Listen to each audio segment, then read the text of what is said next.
दोनों के IT team लगी हुई है, बॉयकॉट बॉयकॉट। और अनुराग भाई दिखा रहे सारी फिल्म वालों को। अच्छा, वो फिल्म का नाम भी था I am coming. Don't think wrong, not thinking wrong. आप लोग गलत सोच रहे हो, आप कर रहे हो बॉयकॉट बॉयकॉट। वहां चल रहा है आई एम कमिंग कमिंग। चाहते, शौहरते, इज्जते, उल्फते, सब कुछ इस दुनिया में रहता नहीं। आज भाजपा है जहां कल कोई और था, आज भाजपा है जहां कल कोई और था। ये भी एक दौर है, वो भी एक दौर है। Across the world, we will need to have a global conversation on how we can harness social media to not spread hate and misinformation. I think that is something we will have to talk about very, very deeply. We have done a bunch of episodes on religion, spirituality, defense. We wanted to now foray into the space of geopolitics, politics. In politics, we have begun with an episode with Tehseen Poonawalla. This is the first of the many political discussions we'll have on the Ironic Show.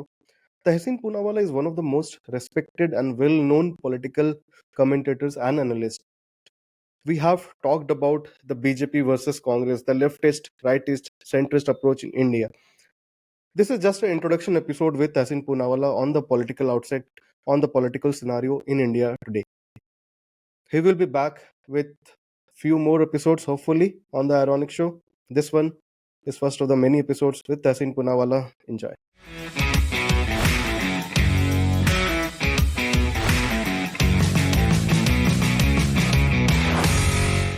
Mr. Tehseen Poonawalla, TP, welcome to the Ironic Show. How are you, sir? How are you? Thank you so much. Thank you for having me, Ronik, on the show. And I'm really looking forward to being there. Life is brilliant. Hakuna Matata.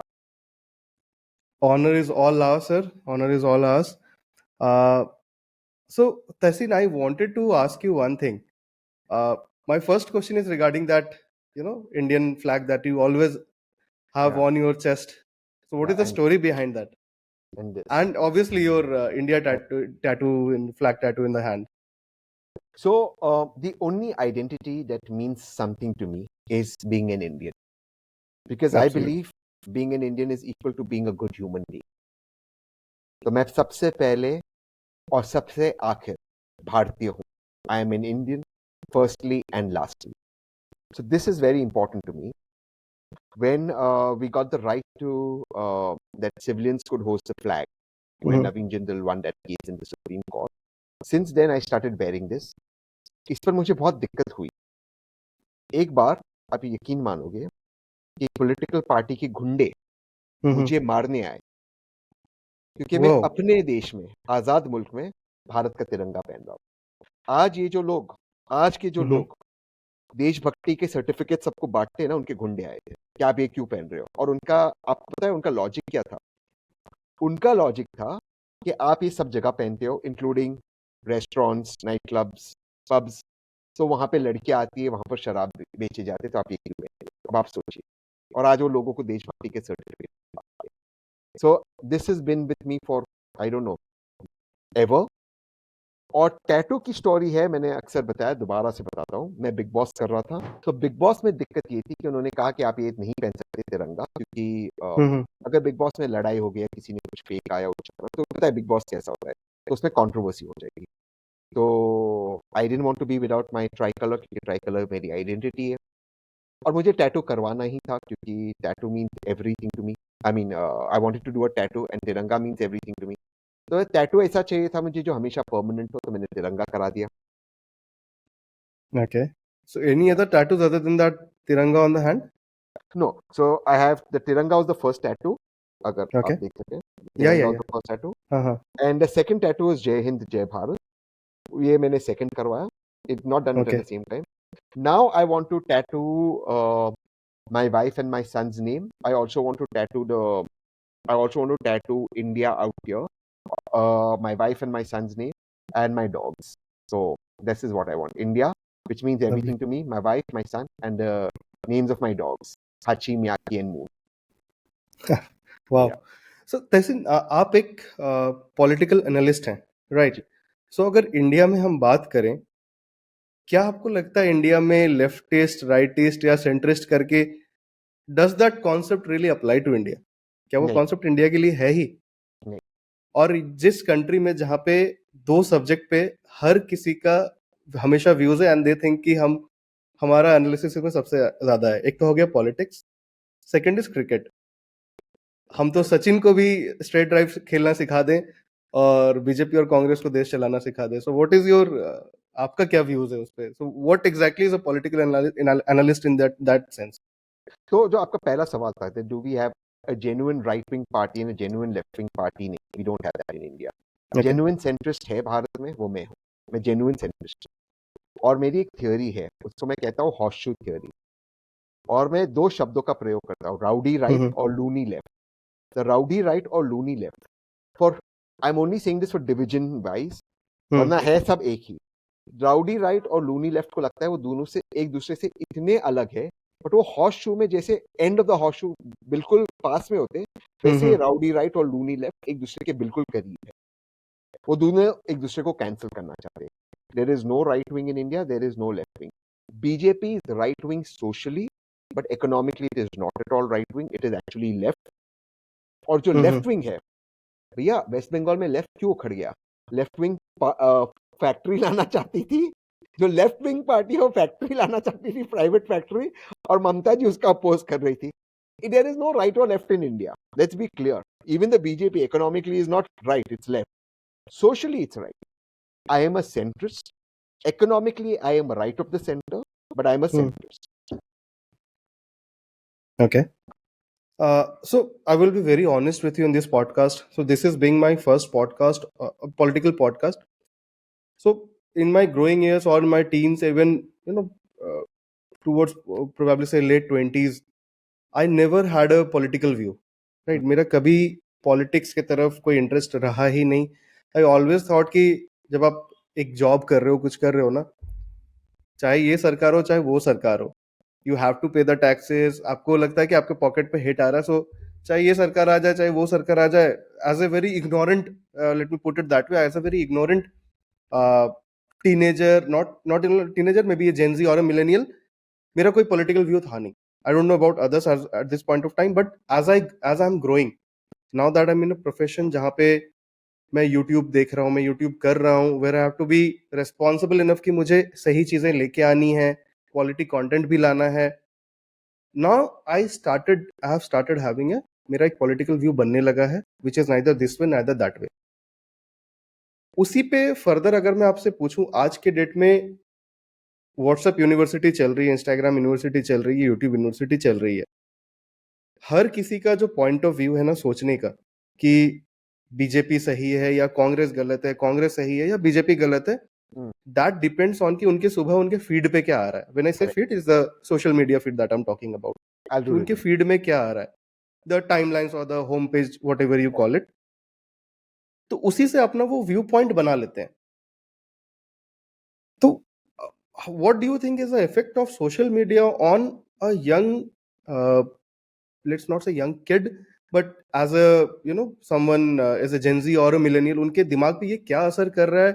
And क्या आपको लगता है ये WhatsApp, Instagram, YouTube is the right platform to consume news, the right news? तो इसमें two parts to it, इसमें दो हिस्से हैं। एक, number one, social media, there is no doubt about it कि उसने ज्यादा डेमोक्रेसी लाई है। देयर इज नो डाउट कि कोई भी व्यक्ति आज एक पत्रकार हो सकता है, कहीं से भी आप एक वीडियो अपलोड कर दो, कुछ गलत हो रहा है, आप एक अपना पॉइंट ऑफ व्यू रख लो। That is what democracy is about. But on the other hand, इसका दुरुपयोग बहुत हो रहा है, खास करके आईटी सेल्स द्वारा। अगर आप देख लो तो एक तरह का झूठ फैलाया जाता है, एक तरह का विक्टिम कार्ड फैलाया जाता है, तो बहुत सारी झूठी बातें जो है खास करके व्हाट्सएप पे या यूट्यूब पे फैलाया जाता है, बहुत सारा नफरत फैलाया जाता है। आपका जो सवाल था, can social media be used for positive reasons? I think it can. जैसे आप कोविड के समय देखो, सेकेंड वेव, हर कोई व्यक्ति सोशल मीडिया पर था, व्हाट्सएप हो, ट्विटर हो, मैंने खुद इसका उपयोग किया। हमने व्हाट्सएप की, मेरी वाइफ और मैंने व्हाट्सएप पे एक ग्रुप बनाया था, हमने एक डैशबोर्ड बनाया था सारे दिल्ली के हॉस्पिटल से, और हमें रियल टाइम पता चलता था बेड कहाँ खाली है, जो चीज सरकार को करनी चाहिए थी। सरकार सो रही थी, सरकार भाग गई थी, बाद में विश्वगुरु बन गए, वो अलग बात है, उस वक्त तो भागे हुए थे। और हमने दिल्ली के हॉस्पिटल्स का डैशबोर्ड बनाया हुआ था, हमें रियल टाइम पता चल रहा था किस अस्पताल में बेड खाली हो रहा है। उसी वक्त अगर किसी का फोन आता, हम उसको उस हॉस्पिटल को डायरेक्ट करें, उस हॉस्पिटल में डायरेक्ट करें। उस वक्त दिल्ली, मैं नॉर्थ इंडिया की बात करूं, दिल्ली, उत्तर प्रदेश, हरियाणा, क्या किसी ने ये सोचा था ये हिंदू का ऑक्सीजन या मुसलमान का ऑक्सीजन है, ये दलित का ऑक्सीजन है या अ, या पंडित जी का रेमडेसिविर है, जिसको जरूरत थी वो ले रहे थे ना। हम्म तो सोशल मीडिया का एक बहुत पॉजिटिव इम्पैक्ट भी हो रहा है अगर हम उसको सही तरह से हार्नेस करें। दिक्कत ये हो गई है कि सोशल मीडिया पर जो आईटी सेल्स चला रहे हैं, वो उसका प्रयोग कर रहे हैं जहर फैलाने के लिए, अपना एजेंडा फैलाने के लिए। अपना एजेंडा फैलाना गलत बात नहीं है, लेकिन दूसरों के बारे में झूठ फैलाना, गलत फैलाना, मुझे लगता है वहां पर दिक्कत आती है। और problem is social media is wired in such a way, the algorithm, कि आप जो हम्म कंज्यूम करते हो वो और आएगा। तो जैसे अगर हमारा पॉडकास्ट लोग देखेंगे, उन्हें पसंद आएगा, तो automatically they YouTube feed will take them to more podcast of yours because they consume that for so much time, right or they'll take my YouTube feed to more podcasts because they've consumed this podcast. That's how the nature of social media is. How we can work with that is something that's good. But I think across the world, we will need to have a global conversation on how we can harness social media to not spread hate and misinformation. I think that is something we will have to talk about very, very easily. So Tehsin, my second part of the question was कि are people using this whatever is coming on their feed, क्या उससे अपना वो narrative बना रहे rather than going deep into it, rather than analyzing things from a let's say centrist perspective. तो ये जो चाहे वो कांग्रेस हो, चाहे बीजेपी हो, for that matter any other political party, right, सबके जैसे आपने बोला आईटी सेल्स हैं, वो अपना प्रोपागेंडा, वो अपना strategy, met their positive strategy और getting down on the opposition whatever it is. तो यहाँ पे आपको क्या लगता है as a responsible citizen what should be our role in that, कि मैं सुबह उठ के मैं अपने इंस्टाग्राम पे मुझे जो दिख रहा है मैं उससे अपना नैरेटिव क्रिएट करूं, कि मैं कोई न्यूज़पेपर खोलूं, मैं पूरा डिटेल पढूं, फिर मैं अपना कुछ एनालिसिस बनाऊं? So how a young kid और person should look at it? First, don't believe everything you see on WhatsApp या YouTube. अपना रिसर्च करो, उसे थोड़ा पढ़ो, उसके बारे में थोड़ी जानकारी लो। आज बहुत हम्म सारे माध्यम अवेलेबल है जिससे आपको सही जानकारी मिलती है। तो चाहे फिर वो अखबार के माध्यम से हो, कहीं और माध्यम से, या खुद अपने रिसर्च से, पहले उस पर रिसर्च करो। दूसरे, इस बात को सोचिए, इस बात पर गौर फरमाइए कि आज हमारे मुल्क को आज़ाद होते 75 प्लस ईयर्स हो गए। जब 75 प्लस ईयर्स में हम हार्मनी में एक दूसरे के साथ रह रहे, हमने इतनी प्रगति की, हमने इतनी उन्नति की, हमने इतनी तरक्की की है, तो आज ऐसा क्या हो गया है कि हम एक दूसरे के प्रति शक की निगाहों से देख रहे हैं? हमें एक दूसरे के प्रति इंटॉलरेंस हो चुका है, हमें एक दूसरे के खिलाफ थोड़ा सा गुस्सा आता है। इस पे हमें गौर करना चाहिए और इस चीज पे हमें गौर फरमाना चाहिए, चाहे चाहे किसी भी दल के नेतागण हो, किसी भी दल के नेतागण, भाजपा हो या एमआई, में दो एक्सट्रीम पार्टी से रहा हूं, इनके बेटे, इनके बच्चे क्यों सड़क पर नहीं उतरते जहर फैलाने के लिए? अगर कल्चर थ्रेट में है, अगर धर्म थ्रेट में है, अगर आपका वे ऑफ लाइफ थ्रेट में है, तो इनके बच्चे क्यों नहीं उतरते जमीन पर तलवार लेकर, हथियार लेकर? इनके बच्चे क्यों विदेशी यूनिवर्सिटीज में जाते हैं, अच्छी तालीम लेते हैं? ये सोचना होगा हमें। इनके बच्चे क्यों व्हाट्सएप पे ज्ञान नहीं बांटते, लड़ाई नहीं करवाते? इनके बच्चे के घर क्यों दुबई में है, इनके बच्चे के घर क्यों लंदन में है? सोचना होगा, इस पर गौर फरमाना होगा। यहां पर नफरत से किसको फायदा होता है, बांटने से किसको फायदा होता है, सोचना चाहिए। आपने 75 इयर्स एक हिंदू पड़ोसी के साथ आप रहे हो, कभी कोई दिक्कत नहीं।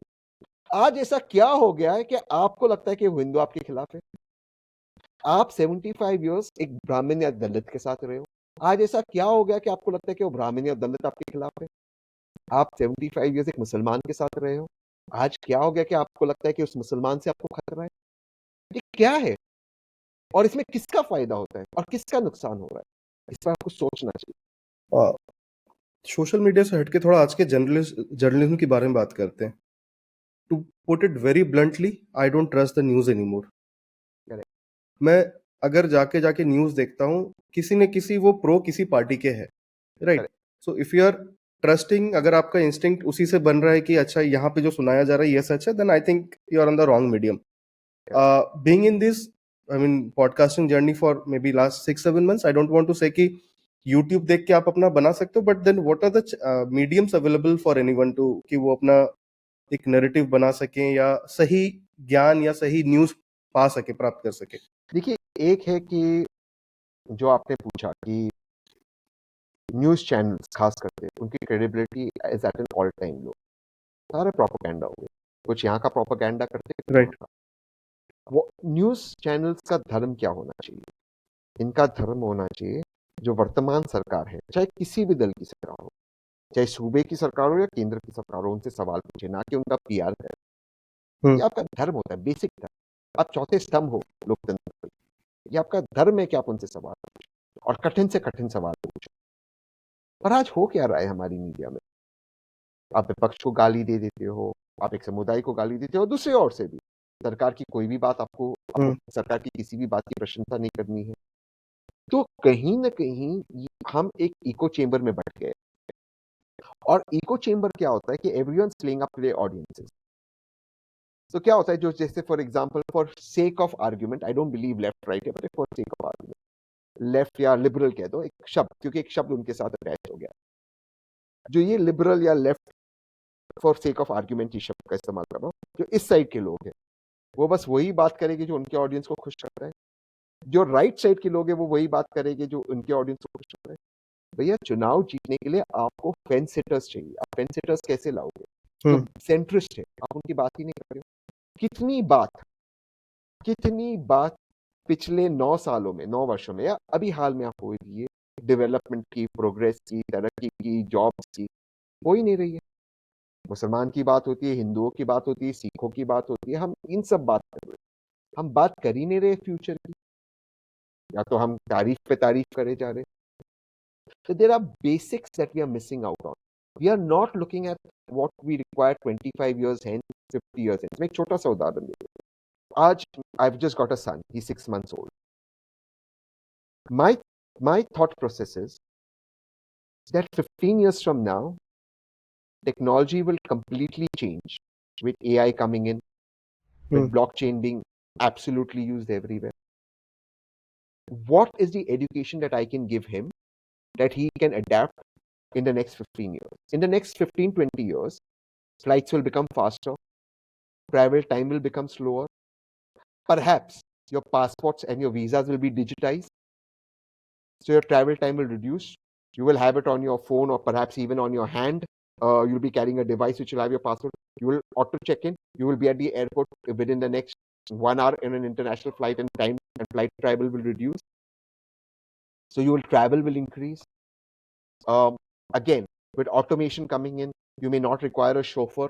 You may not require as many house helps in privileged houses, because you will have technology that will clean up your house or do your things. That's already there. Automatic vacuum cleaners already. What are you going to do to adapt to that?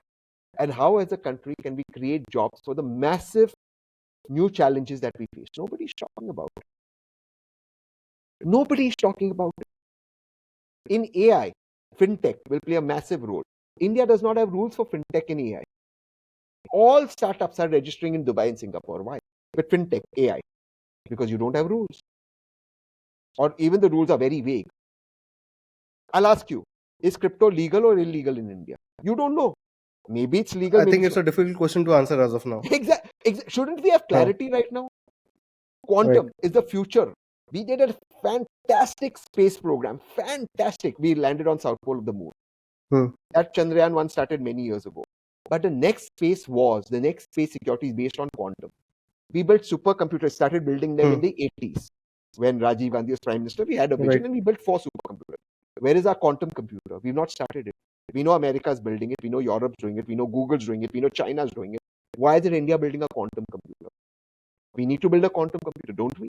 That's going to be the future. Where are we headed in the next 25 years? Nobody's talking about it. We need to. And we need to create those jobs. Every single Indian must learn English because we have an advantage in English. हम क्यों नहीं सिखा रहे? हमें सीखना चाहिए. Because your blockchain, your AI, your quantum will be based on English. We should be teaching everyone English. We are not talking, we are not having these conversations. What are our conversations? Either there is some past issue, either there is present how great some people are, or it's how this one is affected by that one, how that one is affected. Why aren't we talking about what really matters? 20 years from down for our great country. We're not making those conversations. So Tasin, let me put one question to you. जो आपने अभी पूरा मुझे बताया, अभी जो current सरकार है, बीजेपी की सरकार है, ये जो अभी पावर में आए हैं, आई थिंक इनका ये जो इनके 2-3 पॉइंटर्स थे, अयोध्या मंदिर हो गया, बीट एनी अदर थिंग, उसी के बदौलत उन्होंने वो भी पावर में है, राइट? डू यू थिंक अभी इंडिया में क्वांटम कंप्यूटिंग, आर्टिफिशियल इंटेलिजेंस या ब्लॉकचेन की अगर बात करेगी सरकार, do you think even the जनता भी तैयार है उस चीज को समझने में, उस चीज को एक्सेप्ट करने में कि अच्छा ये गवर्नमेंट अब आगे की बात, फ्यूचर की बात कर रही है, so I should be for this government, I should support this government? आपको लगता है कि जनता भी उस हिसाब से तैयार है? बात वो नहीं है, बात है आपका कर्तव्य क्या है देश के प्रति। 1980s के एंड में या towards the second half Shri Ram जन्मभूमि का जो आंदोलन शुरू हुआ, तभी भारत ने भी ये डिसाइड किया ना, तय किया कि हम सुपर कंप्यूटर्स बनाएंगे। बहुत सारे मुल्कों ने भारत पे हंसा था जब राजीव गांधी ने ब्लूप्रिंट दिया, तब राजीव गांधी जी ने सोचे कि भारत इसके लिए तैयार है, and we build the best super computers in the world, amongst the best. हमारे पास 4 है अभी सुपर सुपर। देखिए, the people will want what they want, वो पॉलिटिक्स है, दैट्स फाइन। हमें देश के प्रति क्या करना है, that is a separate issue. और आप मुझे बताइए, as somebody who I respect, as somebody who runs a podcast and you create content, don't you believe AI and blockchain is the future? Absolutely. Should we Absolutely. have this conversation? हो now, इसकी हमारी policy तैयार होनी चाहिए. Yep. In the next 15 years, your banking will also be based on quantum. Your health services will be preventive rather than curative. Today, right now, as we talk, there is gene testing. You know that with your DNA testing, you'll know in the next 20-25 years the chances of you getting a heart attack or cancer. Shouldn't this technology on blockchain spread to everybody so this testing becomes much cheaper, so India can take measures on how to reduce the heart problem? Because I ask you, Ronik, to look around yourself, you will know today at least 5 people who suddenly got a heart attack in the last 5 years. Young people, yes or no? Yep. What is one solution to that? We do our gene sequencing, our DNA sequencing, so we know people who have a genetic heart problem, because India as a nation, Southeast Asia, particularly India, Pakistan, Bangladesh, has a severe heart disease problem. We account for almost 40% of the heart attacks in the world. Shouldn't we be talking about this? With the kind of technology we have, shouldn't this be made easily accessible today? Because I know that my wife and I are going to be doing our DNA testing next week. It's about 35,000 rupees per person. If we actually make this mass, we bring this technology in, can't we reduce the cost to 8, 9, 7,000? Available on blockchain. With it available on blockchain, tomorrow if I suffer something, it is easily available, and say I'm in your house, that is easily accessible to the emergency doctor treating me. Shouldn't that be the way we move forward as a country? Are we talking about it? When that technology is available in India, when Indians are pioneering that technology and it's available, why should it be available only to the few like me and my wife who can afford it? Why shouldn't it be available to everybody, thus preventing heart attacks in our country, reducing the risk? Isn't that the dharma of governments? People get very angry with me. People tell me I'm too idealistic. I'm not idealistic. I'm talking practical. You tell me, Ronik, if I'm wrong, you stop me and say, no, you're wrong. Is any of what I'm saying wrong? Is this not available? It is. So why aren't we working towards creating an entire system where everyone is available for? Where we can see, there's another problem in India. India, there is no hunger problem. People are getting food. There's a malnutrition problem. Because what are you eating? You're eating rice and wheat, which is carbs. We have a protein deficiency. Shouldn't we work as a nation to increase our protein intake, thereby reducing illness in our country, thereby making our country healthier, thereby impacting our economic growth, helping us to grow faster? Why aren't we talking about these things? You may eat 1800 calories, but if you're eating 1800 calories of carbs, it's not sufficient. I eat about 1100 calories a day, but I'm eating protein and good fat. So I'm much healthier. Why aren't we having this conversation as a nation?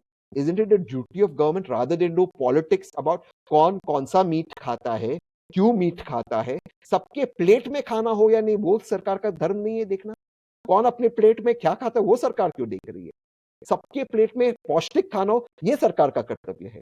Okay, सो उसी के around मेरा next question जो मैं इसी थोड़ा सा आपसे पूछना चाह रहा हूँ, जो आपने भी बताया फ्यूचर टेक्नोलॉजीज हो गया या फिर health, let's call it fitness या हेल्थ की तरफ, क्या आपको लगता है ये बीजेपी के माइंड में नहीं है और they are not looking forward to, क्योंकि because I heard Rajeev Chandrasekhar also saying somewhere कि हम ब्लॉकचेन को ऑब्वियसली हम बहुत वो हम फॉलो कर रहे हैं, we will take the right actions on it. And my second part of the question is, क्या if suppose if Congress was in power today, do you think ये एक किसी और स्टेज पे होता? I am asking you from a very open mind, from a very neutral point of view. I don't know if Congress होता है नहीं, ये तो वो सवाल होगा अगर मेरी चाची हम्म. के पास एक एडम्स एप्पल होता तो शायद मेरे चाचा होते. तो आई डोंट नो कांग्रेस क्या करती. Congress should listen more to me अगर उनको पावर में आना है. I am genuinely telling them that, क्योंकि पॉलिटिकली भी वो मेरे से अगर थोड़ा सा और सुने तो बेटर होगा. बट जितने भी कांग्रेस के टॉप लीडर से मैं ये बात करता हूँ, मैंने उन कांग्रेस के एब्सोल्यूट टॉप लीडरशिप को एक सजेशन दिया है कि अगर 2024 में विपक्ष की सरकार आती है, आप एक separate ministry for artificial intelligence बना, सेपरेट Okay. मिनिस्ट्री. मैंने ये सलाह दी है because artificial intelligence should be dealt absolutely separately because it's going to disrupt the world. It is. And it'll have so many advantages but so many challenges. Today with AI, we can fake an interview that I and you did, and you can insert my voice saying Yep. things I didn't say. So we will need a complete separate mechanism, both legal and otherwise, to deal with the challenges of AI in a diverse country like India. Because it can get you so much advantage, at the same time, it can also lead to so many problems. Also, it's going to take away so many jobs. So how Absolutely. can we accommodate? So we have to have a separate ministry that coordinates with everybody. So that's my suggestion to them. As so far as the BJP is concerned, I think the BJP, in my opinion, is not very visionary on too much ahead. They talk a lot. जैसे आपने कहा राजीव चंद्रशेखर जी, और बहुत अच्छे व्यक्ति, उन्होंने कहा कि हम इस पे अभी सोच रहे, कुछ करेंगे, सोच रहे, कर रहे, उसमें समय. Technology changes. मैं एक डिबेट पे था टीवी पर, और मैंने एक सवाल पूछा, बीजेपी की तरफ सिंपैथेटिक है. मैंने उनको उस वक्त जब क्रिप्टो का चल रहा था कि बैन होगा लेकिन बैन नहीं है, मैंने उनसे पूछा, एक क्रिप्टो है Ethereum, you will know about it. Right. Ethereum का ब्लॉकचेन है और इथीरियम का क्रिप्टो भी है. Hmm. You want to encourage blockchain but block crypto. How you gonna allow the Ethereum blockchain but block the Ethereum crypto? Can you explain that to me? They had no answer. Nobody. You can't do it. Right. आप एक PUBG को ban नहीं कर पाओगे आज. वो you can play PUBG through the VPN servers. You can't. On the internet, nothing can go. So why are you fighting a battle that you can't? Why can't you regulate it? Why can't you put it under a body like SEBI that looks at crypto? So that was at that time my time. So we must have a willpower to understand technology will change. And as technology changes, it will be disruptive. And we need to anticipate 2 steps ahead rather than react. We need to be anticipatory rather than reactive. That is good governance. In Okay. the 80s, Rajiv Gandhi thought we should build a supercomputer. Hmm. We had a vision. Atal Bihari Vajpayee sir thought we will do a nuclear blast. After Indira ji did, he thought, oh, vision tha to tha. Yeah, as a country, you have to have a vision ahead. Manmohan Singh ji thought we will get India a nuclear deal. India is not a member of the NSG, Nuclear Supply Group, but he got India a nuclear deal. You have to have a big vision. Big countries must have a big vision, and they must be willing to take risks for that. But the aim of that vision must be to give people happiness, must be to eliminate the suffering of people. As Nehru says in Tryst with Destiny, to wipe every tear from every eye. We must use technology to wipe every tear from every eye. कि सोचना पड़ेगा कि वो technology से कैसे हम देखें कि रौनिक के जितने भी दोस्त है उनका प्रिवेंटिव टेस्ट हो जाए कि उनको सडनली हार्ट अटैक ना आए. We know if there is a gene problem. We have to harness technology to wipe every tear from every eye. It is the vision of why we got independent. Okay. तो जैसे हम पहले भी बात कर रहे थे कि एक तरफ दो एंड हैं आपके, जो अपने rowdy rights and left loonies, sorry, या ये दो पोल्स हो गए, दो पोल्स अपार्ट हो गए.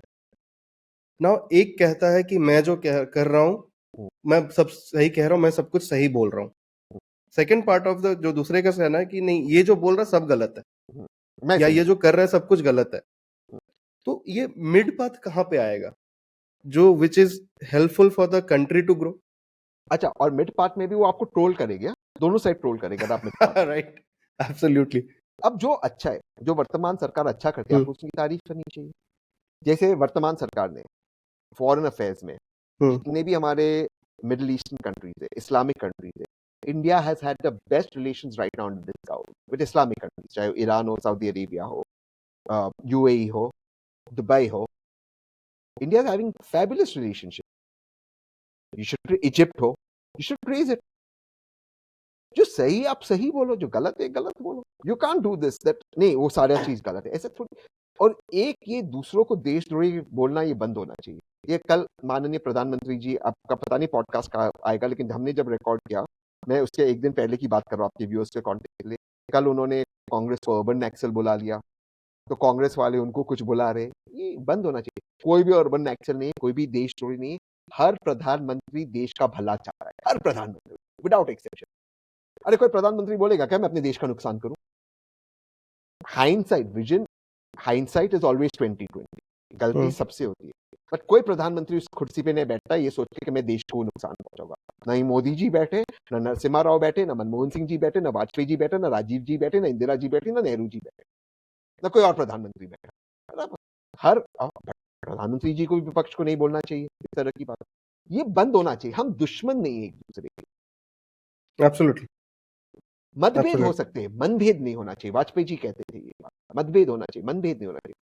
अगर रौनिक और मुझ में कुछ चीज है जिसमें हम अग्री नहीं करते, हम इत्तेफाक नहीं रखते एक दूसरे से, ये संभव नहीं है कि हम बैठे और एक दूसरे से चर्चा करें, वार्तालाप करें और बात करें. उसमें हो सकता है कि मैं कन्विंस ना हो सकता है आप कन्विंस ना हो, बट कम से कम बातचीत में 9 ऐसी चीजें निकलेगी 10 में से जिसमें कॉमनैलिटी हो, एक चीज में नहीं बनी. अंत गोल तो भाजपा और कांग्रेस का मैं मानता हूं ये है कि भारत की तरक्की हो. तो क्यों इतनी दुश्मनी होनी चाहिए? अंत में तो हम यही चाहते हैं ना कि भारत की तरक्की हो, इंडिया प्रोग्रेसेस. और इंडिया क्या है? यह मेरे पास संविधान है, दिस इज द कॉन्स्टिट्यूशन. इसके पहले 3 शब्द है वी द पीपल, हम भारत के लोग. India is you and I ना. हम हर एक व्यक्ति प्रोग्रेस करेगा, हमारे परिवार के लोग प्रोग्रेस करेंगे, हमारे इर्द गिर्द के लोग प्रोग्रेस करेंगे, हमारा शहर हमारा गांव प्रोग्रेस करेगा, तब हमारा मुल्क प्रोग्रेस करेगा, और मुल्क प्रोग्रेस करेगा तो दुनिया प्रोग्रेस करेगा. But it starts with we the people. हम भारत के लोग, तो we the people can talk to each other. Why should it not be about we the people? ये संविधान के पहले 3 शब्द तो नहीं थे, मैं भारत का प्रधानमंत्री, मैं भारत का विपक्ष का नेता, मैं भारत का राष्ट्रपति, मैं भारत का चीफ जस्टिस ऑफ इंडिया, या कोई भगवान या अल्लाह तो नहीं थे. इसके पहले 3 शब्द है आप और मैं, बी द पीपल. इस संविधान ने सबसे ऊंचा स्थान हमें दिया है. तो why is it about us, we the people? Why is it about some prime minister, some leader of opposition? आज प्रधानमंत्री कल नहीं रहेंगे, आज विपक्ष के नेता है कल नहीं रहेंगे. समय बदलता है. एक वो बहुत अच्छा लाइन है, चाहते शौहरते उल्फते इज्जते. राजेश खन्ना जी की लाइन है, मैं उसको थोड़ा मोडिफाई कर रहा हूं, मोडिफाई. चाहते शौहरते इज्जते उल्फते सब कुछ इस दुनिया में रहता नहीं. चाहते शौहरते इज्जते उल्फते सब कुछ इस दुनिया में रहता नहीं. आज भाजपा है जहां कल कोई और था, आज भाजपा है जहां कल कोई और था. ये भी एक दौर है, वो भी एक दौर है. और बदलेगा किस चीज पे? दोनों पार्टी ऐसे एक दूसरे पर टूट पड़े जैसे दुश्मन है. क्या है ये? ओके. तो ये जो लास्ट 9 साल में जो सरकार रही है, I will not call it Modi government for my, I have my own reasons. मैं कहता हूँ कि ये सेंटर की गवर्नमेंट है, या जो अभी सरकार पावर में, लेट्स नॉट एक आदमी के अराउंड नहीं उसको कह, पूरी देश की सरकार है वो, रूलिंग पार्टी कह लेते हैं, या फिर जो सेंटर में गवर्नमेंट है. जो अभी जो करंट गवर्नमेंट है, आप उसका लास्ट का 9 साल इफ यू हैव टू सी कि हाँ ये इन्होंने सही किया या ये चीजें हो सकती थी, these are the scope of improvement, तो वो क्या होंगे? फॉरेन रिलेशन सही किया, मैंने जैसे बताया, खास करके इस्लामिक देशों के साथ बहुत अच्छा किया. 370 हटाया, मैं उसमें खुश हूं. I am happy with that. But I also think that there have been lost opportunities with this government. जो लॉस्ट अपॉर्चुनिटीज, अगर मैं इस पर बात करूं, मैं सोचता हूं कि इकोनॉमिक ग्रोथ ज्यादा हो सकता है. Demonetisation was a disaster for this country. ये हर चीज पे मास्टर स्ट्रोक ये बंद होना चाहिए. आप सोचिए, अभी वो विमेंस रिजर्वेशन बिल पास हुआ अभी हाल में. Right. आप सोचिए हमारे देश के लिए कितनी चिंता की विषय होनी चाहिए इस चीज को लेकर. एक स्पेशल सेशन ऑफ पार्लियामेंट बुलाया गया, विपक्ष को नहीं पता था कि स्पेशल सेशन भी बुलाया गया. जब विपक्ष ने प्रेशर डाला तो 6 ऐसे बिल लाए गए, बताए गए कि पास होने वाले, जो स्पेशल सेशन में आई नहीं, यानी कि विपक्ष को झूठ बोला गया. सीक्रेटली एक विमेंस रिजर्वेशन बिल लाया गया और वो पास हुआ जो 2029 तक लागू नहीं होगा, 2029 में भी लागू नहीं होगा, एक्चुअली 2034 तक लागू होगा। यानी कि कल हो ना हो कुछ चीज के लिए आपने आज डेडलाइन डाल। This is not right, democracy के स्पिरिट में नहीं है।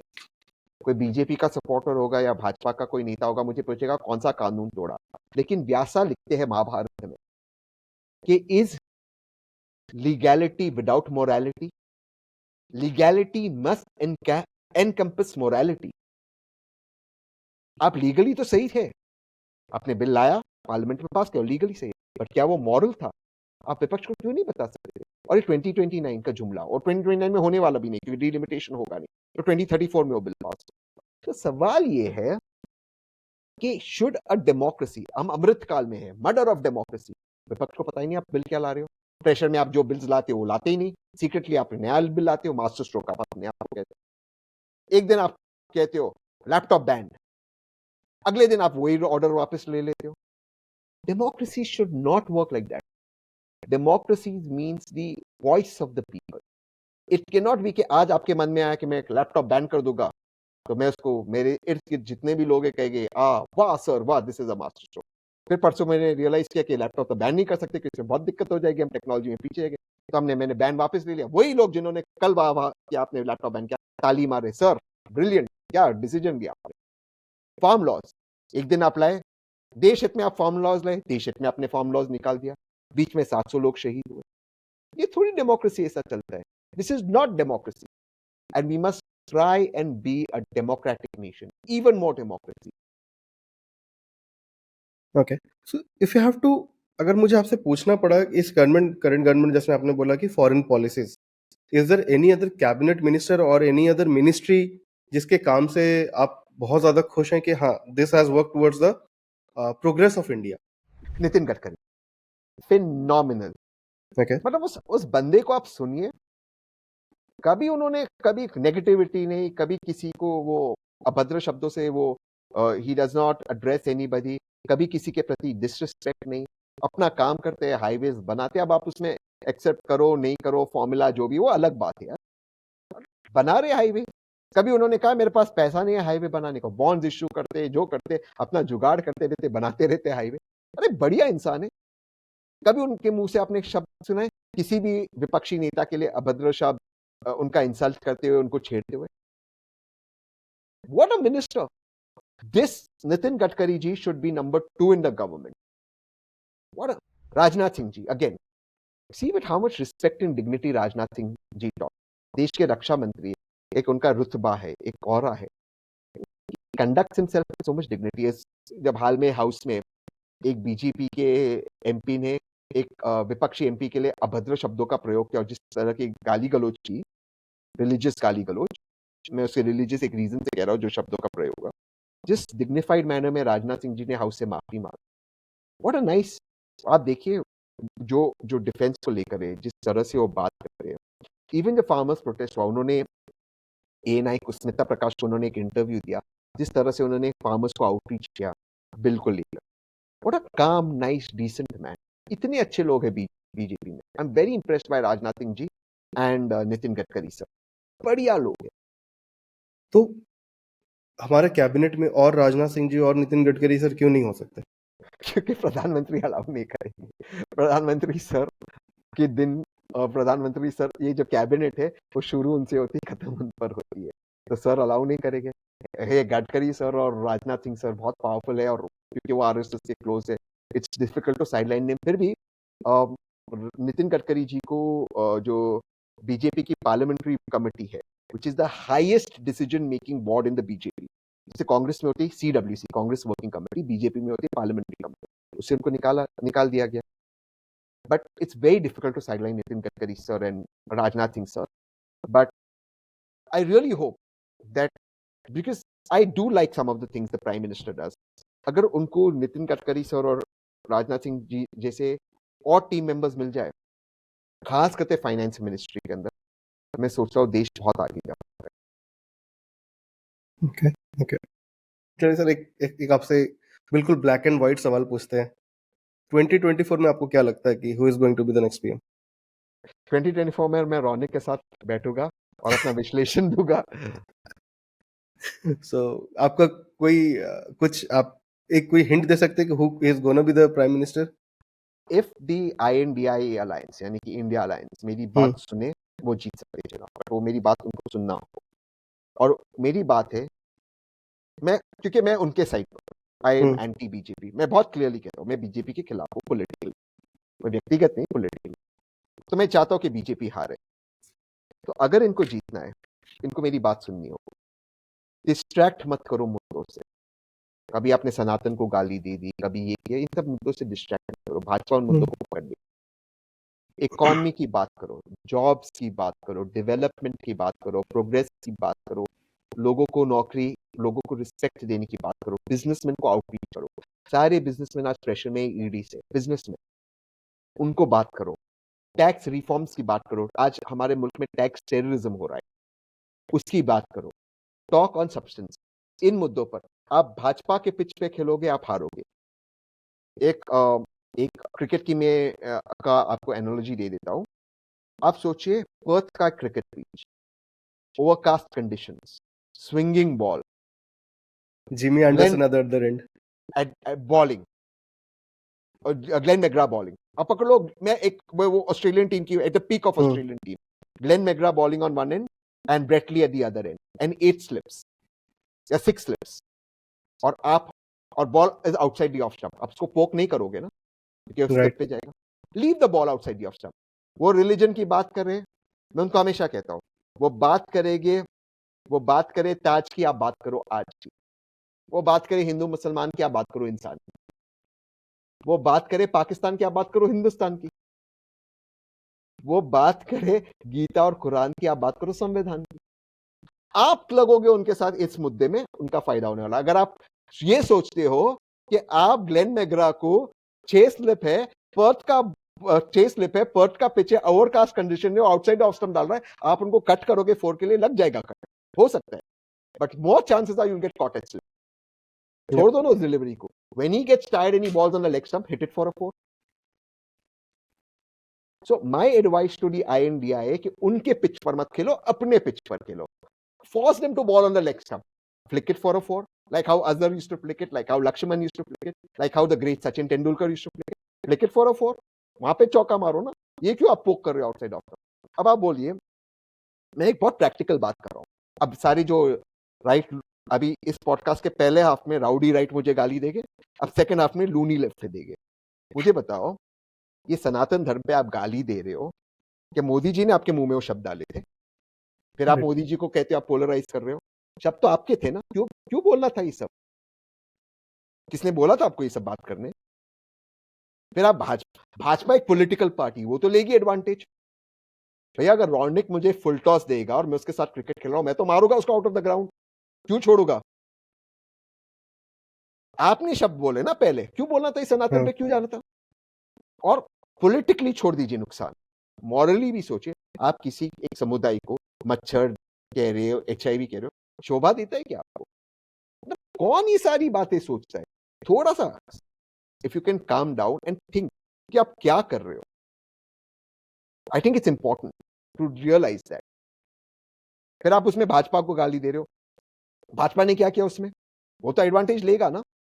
अब हर जगह मोदी जी जा रहे हैं, हिंदी हार्टलैंड स्टेट्स में, मध्य प्रदेश में, राजस्थान में, छत्तीसगढ़ में, वो सनातन सनातन सनातन की बात कर रहे हैं। क्यों कर रहे हैं? वो शब्द तो आपके थे, क्यों दिया? Okay. So 2019 और उससे पहले का भी जो टर्म था, I think more than BJP versus Congress या BJP Congress, it became Modi versus Rahul, right? So do you think it was right on Congress party या जब उस टाइम पे उन्होंने राहुल गांधी को एज ए PM कैंडिडेट सामने लाए, so do you think कि वो शायद उनको अवॉइड करना चाहिए था या किसी और को ला सकते थे, or do you think Rahul Gandhi was the right candidate for PM at that point of time? Ronic, एक चीज मैं करेक्ट कर दूं, राहुल जी कभी भी PM के कैंडिडेट नहीं थे, ना 2014 में, ना 2019 में, वो कैंडिडेट नहीं थे। Congress Not as a PM candidate, what I'm trying to say is as a face. कि the face of Congress, exactly, the face of Congress. But एक चीज जानना जरूरी है, गांधी परिवार, आप उनके, you can be pro them, against them, that's fine, that is your democratic right, पर इस परिवार ने देश के लिए बलिदान तो दिया है। और दूसरी चीज, उस परिवार का कोई भी व्यक्ति पिछले 30 साल से देश का प्रधानमंत्री नहीं बना। राहुल जी बन जाते 2011 में, जब वो सारा अन्ना का मूवमेंट शुरू हुआ। क्या कौन, वो सही होता गलत होता अलग चीज है, कौन रोकता उनको? बहुमत थी, यूपीए बहुमत में थी, कोई रोकता उनको? नहीं रोका, बन जाते प्रधानमंत्री। उनके लिए क्लैमर भी था बनने के लिए, 2009 में बन जाते। See I think the family, the Gandhi family is not after power. Rahul ji को मैं जितना जानता हूँ, आई जेन्युइनली बिलीव उनके दिल में देश के प्रति कुछ अच्छा करने की भावना है। I really believe that he is a nice guy. वो उनका सबसे बड़ा क्रिटिसिज्म क्या होता है राहुल जी का? बहुत अच्छे व्यक्ति पॉलिटिक्स के लिए कटआउट नहीं है। ये पहला लोकतांत्रिक मुल्क होगा जो कहेगा अच्छे व्यक्ति को पॉलिटिक्स में नहीं होना चाहिए। Sorry to interrupt, but I No, no, think no, no. Rahul Gandhi का लेगेसी तो रहा है पूरा पॉलिटिक्स का, राइट? उनका पूरा लेगेसी वही है, but is there a track record? When I say track record, जैसे अगर आप अभी पीएम मोदी को देख लीजिए, has been the chief minister of Gujarat, right, for 2 or 3 terms almost. Yes. बाकी भी जो हैं वो लोग भी कैबिनेट मिनिस्टर में रह चुके हैं। Now they are holding the largest of the positions. Yeah. So Rahul Gandhi ji का वो अभी तक रहा नहीं है। सो डू यू थिंक ये लेगेसी है बट ट्रैक रिकॉर्ड नहीं है? इज दैट द रीजन कि नहीं हो पाया? Yeah, I think that the country does want somebody. I do believe that with a track record. और मैं ये मानता हूँ, मैंने दूसरे पॉडकास्ट में भी कहा था, और मैं बहुत ओपनली कहता हूँ कि जब राहुल जी यूपीए 2 की सरकार में खास करके कैबिनेट मिनिस्टर नहीं बने, वो एक गलती थी। उनको कैबिनेट मिनिस्टर बनना चाहिए था। कैबिनेट मिनिस्टर बनने से आपका क्या होता है कि आपको एक वर्किंग पैटर्न सरकार की समझ में आती है। आपके पास एक रिस्पॉन्सिबिलिटी आती है, आप उसमें कुछ काम करो तो लोगों को ये होता है जज करते।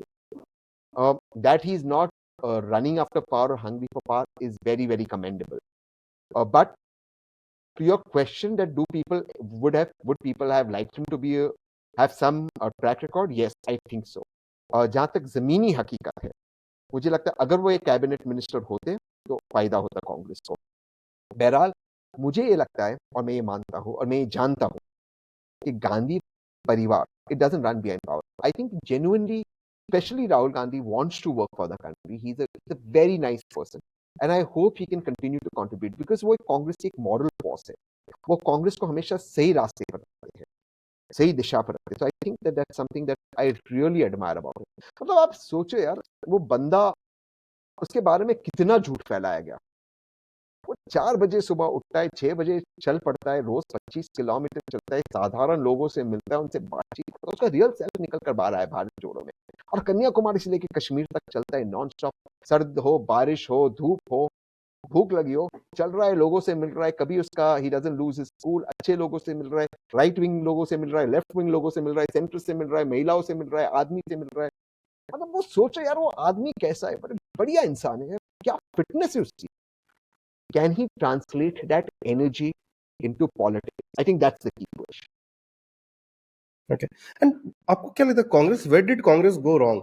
ये लास्ट 2 टर्म में कांग्रेस कहाँ गलती हुई और किन पॉइंट पे? जैसे आपने बोला कि they ask you have lot many points to add जहाँ पे वो सही कर सकते हैं, so what are those points जहाँ वो मिस कर गए, and how can they come back stronger?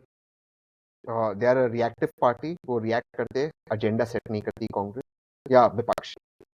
जो मोदी जी करते वो मोदी जी के पिच पे खेलते। सेकंड, मैं एक बात कहता हूँ, सिर्फ बीजेपी या मोदी जी को अपोज करने से आप चुनाव नहीं जीतोगे। आप चुनाव जीतोगे लोगों को ये बताकर आपका एजेंडा क्या है, व्हाट इज योर एजेंडा, तब आप चुनाव जीतोगे। You can not win an election by only opposing somebody.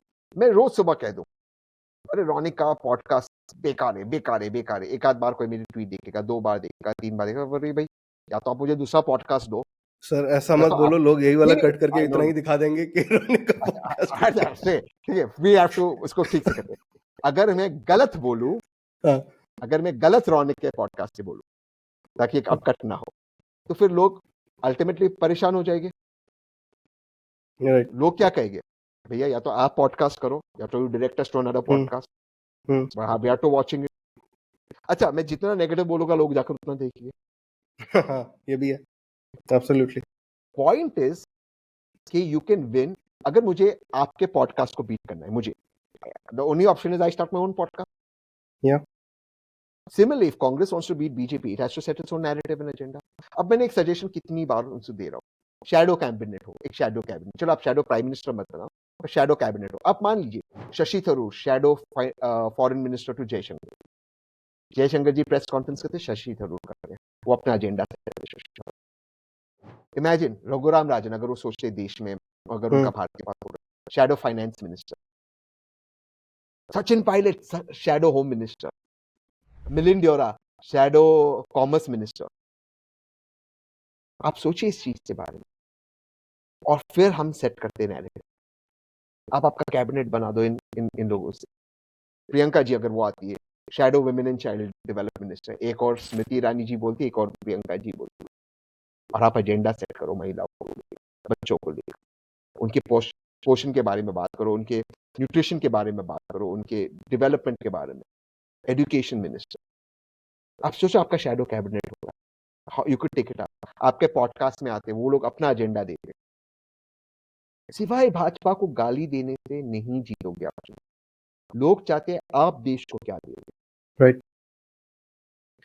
मेरा एक पर्सनल सवाल है तहसीन आपसे, why is it so important to have a strong opposition, और एक स्ट्रांग ऑपोजिशन के नहीं रहने से क्या खामियां होती हैं, कहाँ पे गैप आता है?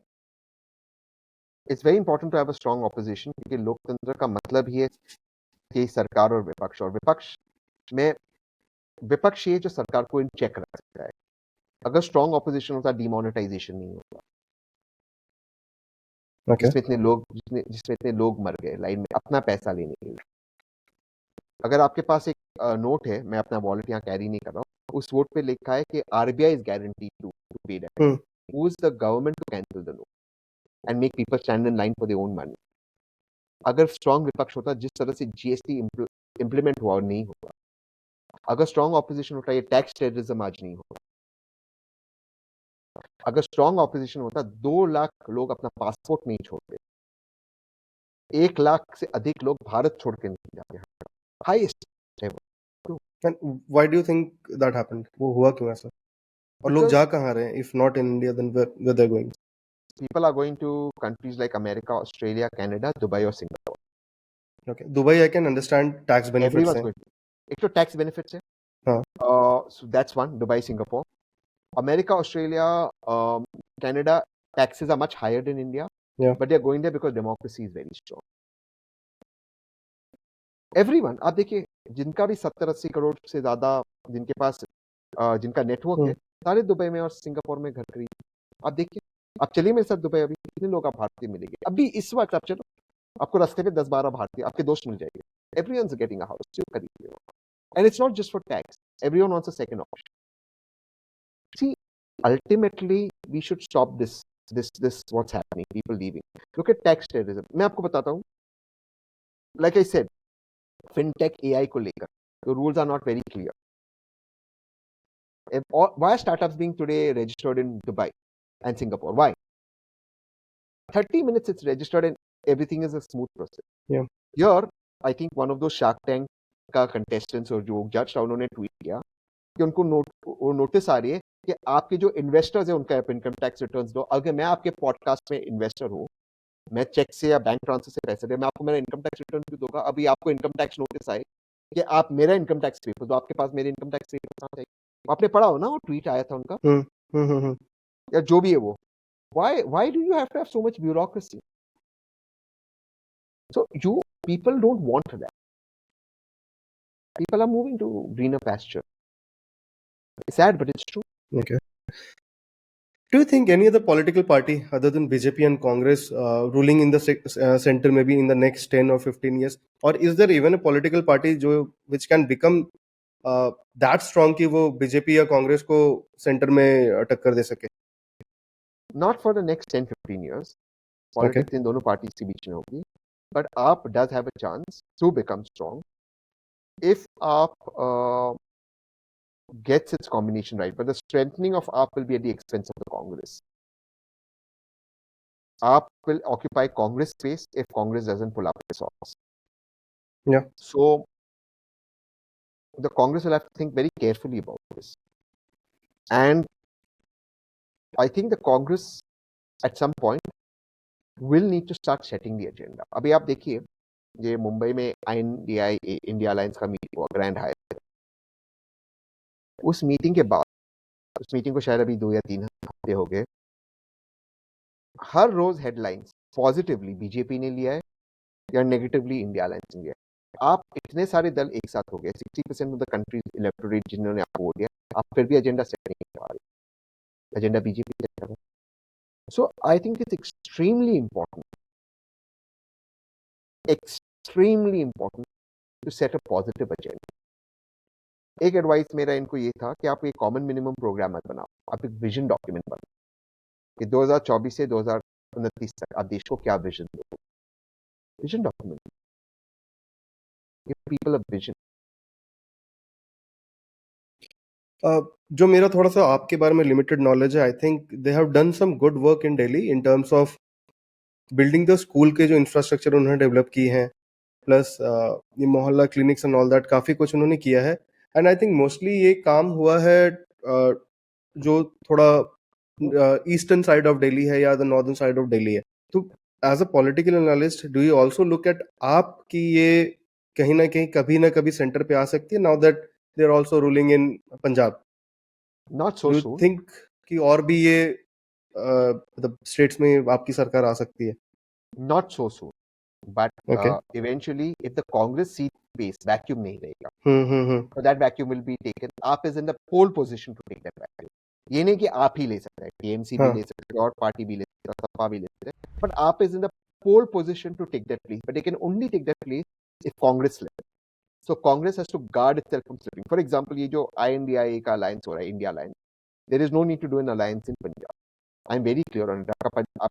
आप पंजाब में आपके खिलाफ लड़ो, वहां पे तो बीजेपी का कोई चक्कर है ही नहीं ना, तो लड़िए आप जीतेगा या कांग्रेस जीतेगी, दोनों तो एंटी बीजेपी हो गए ना, हम्म। क्या फर्क है, वहां पे क्यों अलायंस करना है आपको? So I think the Congress will have to strengthen itself and not allow itself to slip. On the other hand, AAP is in the pole position to take the space of Congress, so AAP should always be ready. एक मैं personal चीज share करूंगा, जब Covid का second wave हुआ, राघव और संजय सिंह जी और राघव ने उनके साथ में लगातार संपर्क में था, and they worked very well Delhi सरकार की तरफ से। जब हम लोग उन्होंने बहुत मदद की, ब्रिलियंट पीपल। तो AAP have some good people, it is in a spot. मैं मूल एंटी आप हूं, but I think that they are, अगर I speak as a political analyst, I think they are in a pole position to take that space of Congress.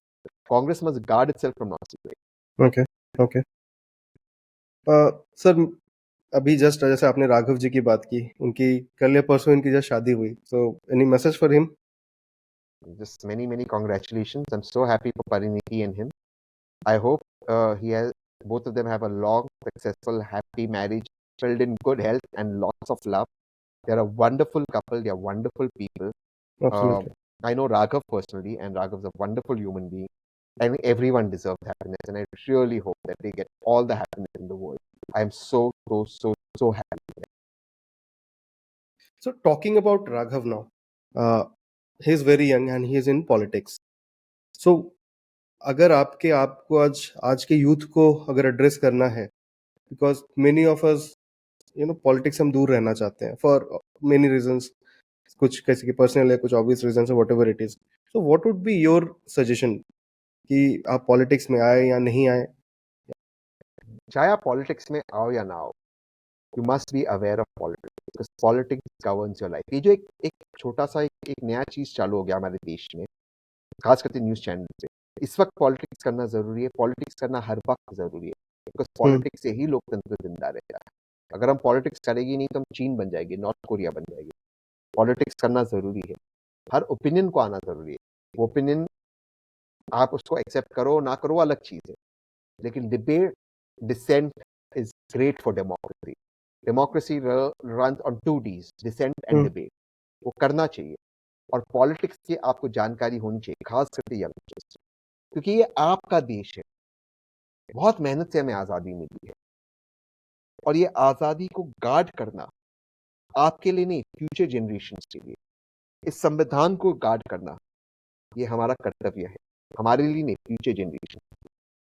ताकि जब हमारे future generations बड़े हो, उन्हें वो तकलीफ ना हो जो हमारे फॉर फादर्स हुआ था। हमारे ऊपर एक बहुत बड़ी जिम्मेदारी है, हम आज की जनरेशन कि हम इस देश को गार्ड करें और इसे फ्यूचर जनरेशंस के लिए छोड़कर जाए, उससे बेहतर हालत में, जिस हालत में हमने इसे इनहेरिट किया है। ये हमारा कर्तव्य है, ये हमारा दायित्व है। ओके।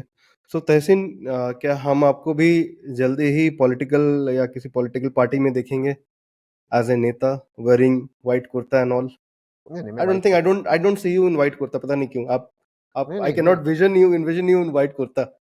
मैं हिपोक्रेट नहीं हूँ। I am who I am. मैं जो है मुँह पर बोलता हूँ, जैसा हूँ वैसा रहता हूँ। मैं अपनी लाइफ में कुछ नहीं छुपाता। I am how I am and people love me for that and I don't know if I at this point want to want to get into politics. I don't know that. I'm too busy with a lot of things that I'm doing. Hmm. But I know that I love serving my country. मेरे लिए देश से बढ़कर कुछ नहीं है, मैं ये जानता हूँ. So I am weighing all options on what I want to do. But once I do something, I'm very very committed to it. मैं अगर कुछ करता हूँ, जैसे हमारे पॉडकास्ट है, जब हमारी बात होगी, I was there 5 minutes before time. I'm Yeah. extremely committed on a micro or macro level. I'm a very committed person. अगर मैं करूंगा, I will give more than 1000%. तो सक्सेसफुल हो ना हो अलग चीज है, बट मेरा कमिटमेंट 1000% रहेगा, कमी नहीं रहेगी कमिटमेंट। आप ये नहीं कह पाओगे यार ये 10 बजे तो उठता ही नहीं सुबह में, तो सुबह 4 बजे आपको मिलूंगा। आप ये नहीं कह पाओगे कि इसका कमिटमेंट है। Commitment is 1000%। I just have to decide how I want to completely serve the country. That's the only thing I want. Okay.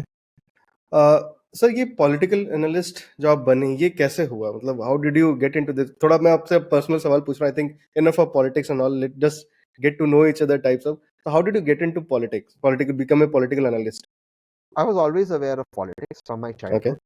मैं बचपन से मेरे डैड ने मुझे एक आदत डाली थी बचपन से, अखबार पढ़ने की। जब से मैं छोटा था तो मैं अखबार पढ़ता था, जब से छोटा था तब से। और I was very politically aware. तो जब मैं छोटा था मैं विजुअलाइज करता था कि मैं एमपी बनूंगा, मैं लोकसभा चुनाव जीतूंगा, मैं इसको मिल रहा हूँ, उसको। I to play out that as a child. I was always politically aware. I had a very difficult teenage life after my father passed away. And one day I decided to, uh, my brother and I, now estranged brother and I, decided to move to Delhi. मैं उसके पहले restaurants, night clubs, I used to run them. और Okay. एक दिन मैं bore हो गया, मैं बोला यार मुझे कुछ करना है, ऐसा लगा। I just shut up and we move to Delhi. And as they say, the universe will always give you what you want, and the universe gave me this. मैंने मेहनत बहुत की है। ऐसा नहीं है कि मैंने रिजेक्शन फेस नहीं किया। लोगों ने मुझे मौका भी नहीं दिया, लोगों ने मुझे मौक भी किया, लोगों ने मुझे मेरे बारे में गलत भी कहा, वो सारी चीज़ें। But that's all a stepping stone to where I am. If I reach somewhere today, तो अपनी मेहनत और अपनी लगन से मैं पहुंचा हूँ, अपनी डेडिकेशन से पहुंचा हूँ। और उस रास्ते में मुझे कई कठिनाई आई, कई परेशानी आई, कई बार लोगों ने मुझ पे मेरा मजाक उड़ाया, कई बार लोगों ने मुझे हल्के में लिया। आज जिन लोगों ने वो किया, आज वही मुझे ट्वीट करते, आज वही कहते मेरा ये ट्वीट कर दो, मेरे बारे में आप ये कह दो, मुझे आप इंटरव्यू दे दो, हमारे चैनल पे आ जाओ। ठीक है, वो लाइफ है ना। तब मैं रिजेक्ट हुआ ना, आज मैं आसमान में हूँ। मैं तब भी जमीन पर था, आज भी जमीन में हूँ। मैं उसे भी एक पार्ट ऑफ लाइफ मानता हूँ, मैं इसे भी एक पार्ट ऑफ लाइफ मानता हूँ। मैं गणपति जी में, मुझे गणपति जी से बहुत प्रेरणा मिलती है। और अगर आप गणपति जी, क्योंकि अभी हमारे पुणे में गणेश चतुर्थी चल रहा है, हाँ। महाराष्ट्र में, अब चल तो सारे देश में रहा है, Right. लेकिन पुणे में और मुंबई में एक स्पेशल, हमारा गणपति जी से एक स्पेशल रिलेशनशिप होता है। कभी मेरे घर के बाहर भी गणपति जी है, इसलिए मैं पूना में हुआ। तो गणपति जी की अगर आप मूर्ति देखो, अधिकतर मूर्ति या आप फोटोज देखो, अधिकतर तो गणपति जी का एक पैर ऊपर होता है और एक पैर जमीन पर होता है। इसका अर्थ क्या होता है कि आप चाहे कितने भी विजडम, आपको विजडम, क्योंकि गणपति जी माने जाते हैं प्रॉस्पेरिटी के, विजडम के, गुड बिगनिंग्स के भगवान। Right. आपको अगर प्रॉस्पेरिटी, विजडम और गुड बिगनिंग्स चाहिए, एक पैर आपका जमीन पर होना चाहिए। तो मैं हमेशा उनसे ये प्रेरणा लेता हूँ, मैं हमेशा जमीन पर रहता हूँ। तब भी मैं रिजेक्ट नहीं हुआ, आज भी मैं खुशी के मारे आसमान में नहीं हूँ। जो है सो है, आज ये I accept it with gratitude and I live my life in that. तो आपको नहीं लगता कि कैंसल कल्चर इंडिया में थोड़ा ज्यादा ही बढ़ता जा रहा है? कि कोई कुछ भी कर रहे हो उसको एक नेगेट करने के लिए 10 लोग तैयार हैं। सोचिए कितना जॉबलेसनेस है सर। एग्जैक्टली। और दोनों साइड पर है, वो उनको हाँ, कैंसिल कर रहा है, ये इनको कैंसिल कर रहा है, और दोनों मिलकर मुझे कैंसिल कर रहे मैं पॉलिटिकली भी बात नहीं कर रहा हूँ, बहुत ही जेनरिक वे में भी बात कर रहा हूँ। इफ यू आर डूइंग हैं। Something, there would be 10 people जो आपको बोलेंगे अरे ये क्या कर रहा है, क्यों कर रहा है, ये तो फालतू, मतलब whatever it is, it happens, मतलब why it is, I have no understanding of that. And you see one unfortunate reality, we developed a new spot. कोई व्यक्ति अगर सक्सेसफुल है और वो नीचे गिरता है, सब लोग चीयर करते हम्म। हैं। नहीं होना चाहिए। ये राइट। लाइफ में अप्स भी होते हैं, डाउन्स भी होते हैं। We should remain grounded, not bend down to somebody going up and not cheer somebody coming down. हमें लोगों से वही रिलेशनशिप रखना चाहिए। I think this is important for us to learn as people. It's very important, and that's what I try to do. So I try to. I feel very bad कि हम एक cancel culture में इस वक्त रहते हैं। ये इस ग्रुप का मूवी आ गया तो सब ये वो लोग बॉयकॉट करेंगे, उस मूवी को वो लोग बॉयकॉट करेंगे। ये नुकसान तो भारत का हो रहा है ना, एग्जैक्टली। है तो भारतीय ना। तो अगर फिल्म का कलेक्शन कम होगा तो टैक्स कम आएगा। एंड कौन मोर सी हम देन दुनिया दैट, में। वो स्टार को आप अटैक करने से ज्यादा, वो तो चलो वो करोड़ों में कमा रहा है, उसको एक शायद उतना फर्क ना पड़े, लेकिन बैकएंड में जो कर रहे हैं काम, जो स्पॉट बॉयज हैं, there are so many people, stunt man है, there are so many, it's not just movie about the producer, director, actor, actress, there are so many people behind the scenes. आप उनकी रोजी गरीब रोटी पे भी तो लात मार रहे हो। गरीब अगर, अच्छा इसमें जस्टिफिकेशन क्या होता है, नहीं नहीं ये जो स्पॉट बॉय उनको तो पहले एडवांस में पैसा मिल जाता है फिल्म रिलीज होने के पहले। हाँ, पर अगर प्रोड्यूसर ने पैसा ही नहीं कमाओ, अगली फिल्म बनाएगा ही नहीं। तो देखिए, we should not do this. We should, आपका कुछ भी एजेंडा हो, वी शुड ऑल यूनाइट कि भाई कोई भी सरकार हो, बीजेपी की हो या कांग्रेस हो, हमें अरेस्ट नहीं करेगी फ्रीडम ऑफ स्पीच के लिए, और ये हम बॉयकॉट कल्चर नहीं करेंगे। बाकी हम लड़ेंगे अपने बीच। कि आप लड़ रहे हो और जिनके लिए लड़ रहे हो उन नेता के बच्चे उनके साथ हैंग आउट कर रहे हैं। अब आप देखिए, मैं एक उदाहरण देता हूँ, बहुत फनी उदाहरण, ये शायद आपके लोग इस पर हंसेगी भी। आप ट्वीट करते हो Bollywood is bad, Bollywood is जो, और सारे बॉलीवुड स्टार्स को मेरे मित्र अनुराग ठाकुर जी ले जा रहे हैं अपने यहाँ पार्लियामेंट दिखाने को। कुछ ट्वीट्स तो मैंने पढ़े जिससे पार्लियामेंट में कपिल शर्मा का सेट हो गया। तो जिनको आप बॉयकॉट कर रहे हो, जिन स्टार्स को, अनुराग ठाकुर भाई ले जा रहे हो उनको पार्लियामेंट दिखाने को। किस लिए कर रहे हो भाई? भाई उनका उनका रिलेशन ठीक है, आप बीच में ट्वीट कर रहे हो, क्या मिल रहा है? इस साइड की बात करते हैं, राउडी राइट की बात हो गई, लूनी लेफ्ट, इसकी फिल्म को बॉयकॉट करो, कश्मीर फाइल्स बॉयकॉट करो। अरे बनाया उसने फिल्म, मत देखो। क्या है आप उसको, आपको पसंद नहीं आई फिल्म, मत देखो। आप लूनी लेफ्ट की मैं बात करो, आप तो फ्रीडम ऑफ स्पीच के चैंपियंस हो ना, काय को उसकी फिल्म को आपको बॉयकॉट करना है, मत देखो। आपको क्या मिलेगा उसकी फिल्म को बॉयकॉट करने? बना दे दो विवेक को मूवी, अच्छी नहीं बनी अपने आप ही ऑडियंस नहीं जाएगी, अच्छी बनी लो ऑडियंस जाएगी, आप भी जाकर देखो, और नहीं देखना तो मत देखो। ये बॉयकॉट कल्चर बंद होना चाहिए दोनों से। ना ना विवेक से किसी लेफ्ट के नेता ने अपना रिश्ता खराब किया, ना इन फिल्म स्टारों से बीजेपी के किसी नेता ने अपना रिश्ता खराब किया। दोनों के आईटी टीम लगी हुई है, बॉयकॉट बॉयकॉट। और अनुराग भाई दिखा रहे सारी फिल्म वालों को। अच्छा, वो फिल्म का नाम भी था I am coming. Don't think wrong, not thinking wrong. आप लोग गलत सोच रहे हो, आप कर रहे हो बॉयकॉट बॉयकॉट, वहां चल रहा है I am coming coming. This is, but look at this, क्या मिल रहा है अब? ये दुश्मन देश है। अरे भाई जय शाह दुबई सऊदी वो आईपीएल में उन्हीं के साथ बैठा हुआ था। क्या मिल रहा है आपको? रिलैक्स करो भाई, और इनको भी, लेफ्ट वालों को रिलैक्स करो। Left and right and sing for point of understanding, ना ये लेफ्ट है ना वो राइट है, वो हमने एस्टेब्लिश कर दिया। तहसीन भाई, आपसे बात करते करते एक चीज तो आपका पता चला, there is a political analyst side of you and there is a spiritual side of you, क्योंकि आप बात करते करते कई बारी that side of you takes over, आप बोलते बोलते वो एनालॉजी दे देते हो, कुछ करते हो। तो ये जो तहसीन पूनावाला को ये स्पिरिचुअल साइड जो है, what is it and how is it, ये आया कैसे हुआ? आई थिंक वो डेवलप हो गया। आई डोंट थिंक वो कैसे हुआ, I don't think there was any कोई इच्छा थी इसे डेवलप करने की, वो अपने आप हुआ। मैं मेडिटेट बहुत करता हूँ। मैं Okay. अपने दिन का कुछ समय मेडिटेशन में गुजारता हूँ। So I spend a lot of time in meditation, और मैं अपना सारा दिन या हर क्षण मैं कोशिश करता हूँ ग्रैटिट्यूड में रहने।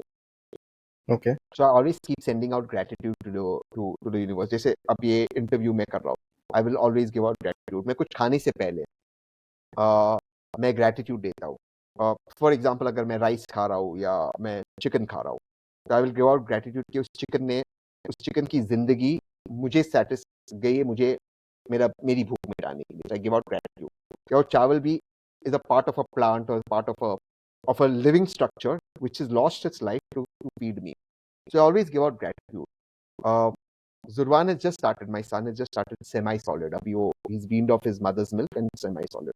तो हम लोग बात करते हैं, ऑफकोर्स वो 6 महीने का उतना समझता नहीं, बट हम जैसे बैठा है, we always talk to him, ये give gratitude to the farmers that they have grown this, give gratitude to the food. तो आई लिव इन ग्रैटिट्यूड। मैं समझता हूँ कि हम जितना ग्रैटिट्यूड में रहेंगे उतना अच्छा है। मैं किसी को पैसा देता हूँ या लेता हूँ तो भी ग्रैटिट्यूड देता हूँ। और सेकंड चीज, मैं मेडिटेशन बहुत करता हूँ। I live my life in meditation. मुझे मेडिटेशन बहुत, मैं अलग अलग टाइप की मेडिटेशन ट्राई करता हूँ, and I like to sort of understand the deeper meaning of my aim in life through meditation. And if you're allowed to speak, how deep are you into spirituality? मतलब आप कितने deep है आप, और what all is there for you to explore? So spirituality is like a never-ending ocean. You can never end it. आप जितना deep जाओगे, it'll always be the surface. It'll go deeper and deeper. तो मैं कोई expert नहीं हूँ, मैं बहुत छोटा हूँ। मैं तो सोचता हूँ कि I've just began. बट मैं different types of ways of life को एक्सप्लोर करता हूँ। लाइक मैं पर्सनली काल भैरव की बहुत मेडिटेशन करता हूँ। Okay. और उनकी जो तांत्रिक विधि है उसको यूज करते काफी मेडिटेट करता हूँ। So I use meditation as a device to know my self. So I have a lot of now I'm at a stage where I have a lot of out of body experience where I can come out of my body and see myself meditating. So I know it Okay. is me meditating, but I know it is me meditating, but I don't know. For example, I wouldn't know my name, I wouldn't know this, but I know it's me meditating. But then there's also experiences where I'm out of my body and I'm seeing myself meditating, and I know it's me, and I can reflect as a third person myself on things I've done right or wrong, and that really helps guide me on trying to be a better human being. And it helps in very small things. So, for example, I would get a lot of calls for कहीं कुछ हो गया था.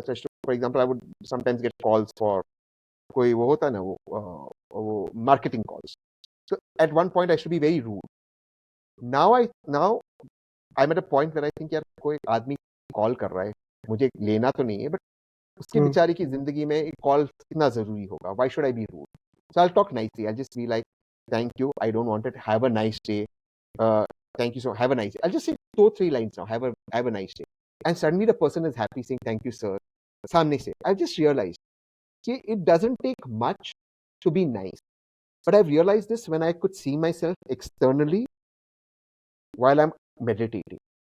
So I realized, so now one of my meditation, I'm not allowed to talk too much about it. My Yeah, guru told me not to talk about it. But one of the techniques that I do, which leads to outer body experiences, is when I'm outside my body and I'm seeing myself, the outside, can analyze me on how my day has been. And then I realized where I could have been better, where I was all right, and where I was, where I was very good. I analyze that, and I try and devise means to improve. It's made me calmer. It's made me a happier person. It's made me a more giving person. I feel I've started to understand people's pain, because everyone has problems in life, right? So right. I should sort of be a healing touch. So it's helped me do that. Tashin bhai, I know you'll be back for one more episode. Yes. And that's a belief that I have in my heart. तो मैं आपसे इस बारे में बहुत ज्यादा भी पूछूंगा नहीं. We'll have a lot to talk in our next. और उस एपिसोड का नाम रखेंगे I am coming. सर उसका टाइटल ही वही रहेगा. We'll put it on the thumbnail. Yes, done.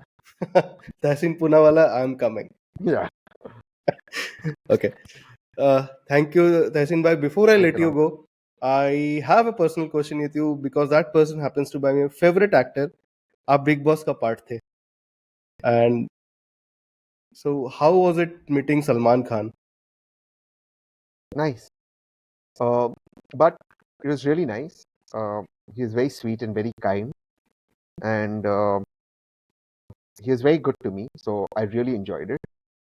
But more than Salman, I really enjoyed meeting Siddharth Shukla. Yeah.